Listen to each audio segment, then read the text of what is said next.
সারা দেশের ঝুঁকিপূর্ণ ১৪টি উপজেলা ও থানায় আজ থেকে ওরাল কলেরা টিকাদান ক্যাম্পেইন শুরু হয়েছে। সে খবর জানাতে শেরেবাংলা নগর প্রবীণ হাসপাতালে আছেন সহকর্মী সাদিয়া ন্যান্সি, সরাসরি যুক্ত হচ্ছি তার সঙ্গে। ন্যান্সি, টিকাদান কর্মসূচি বিস্তারিত আমাদের জানাবেন।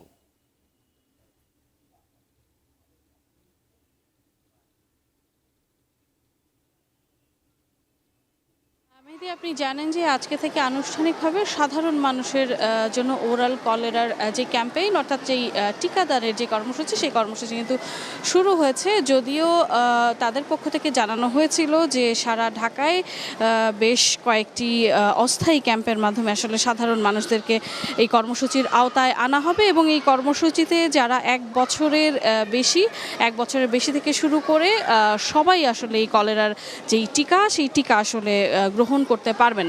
তবে যদি আমি এখনের চিত্রের কথা বলতে চাই, আমরা সকাল থেকে কিন্তু বেশ কয়েকটি কেন্দ্রে ঘোরার চেষ্টা করেছি। এই জায়গায় এসে বেশ কিছু অভিযোগও আমরা পেয়েছি।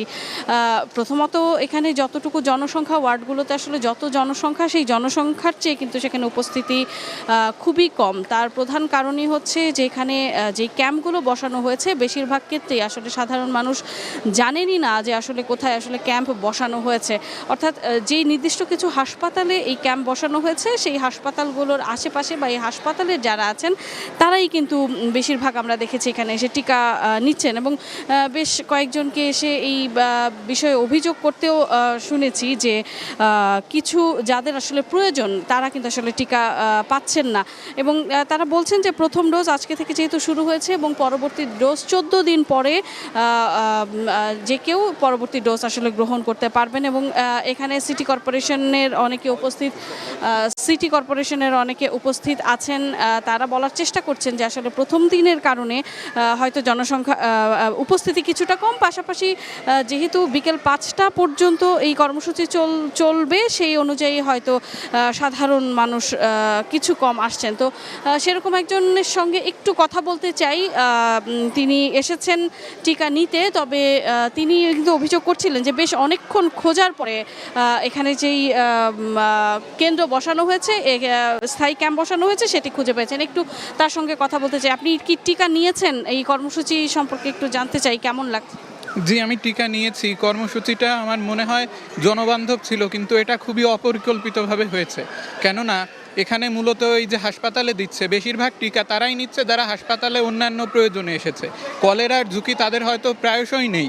এটা হওয়ার আগে আমার মনে হয় রীতিমতো একটা গবেষণা হওয়া প্রয়োজন ছিল, কোথায় কোথায় কলেরার ঝুঁকি বেশি সেই ঝুঁকিপূর্ণ এলাকাগুলোতে। এখানে যারা বেশিরভাগ খুঁজে পেতে অনেক সমস্যা হচ্ছে এবং এখানে যারা টিকা নিচ্ছে তারা বেশিরভাগই অন্যান্য প্রয়োজনে এসেছে, আজকে টিকা নিচ্ছে, পরের ডোজ হয়তো নিতে পারবে না।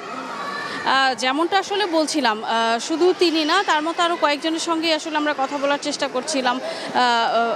এমনকি গণমাধ্যমে এই কর্মসূচিটা আমরা প্রচার করার জন্য হয়তো সকাল থেকে এসছিলাম, সেখানেও কিন্তু দেখেছি যে বেশিরভাগ কেন্দ্র আসলে খুঁজে পেতে বা বাইরে কোনো ধরনের প্রচারণা বা এই ধরনের কোনো কিছু কিন্তু আমরা খুঁজে পাইনি।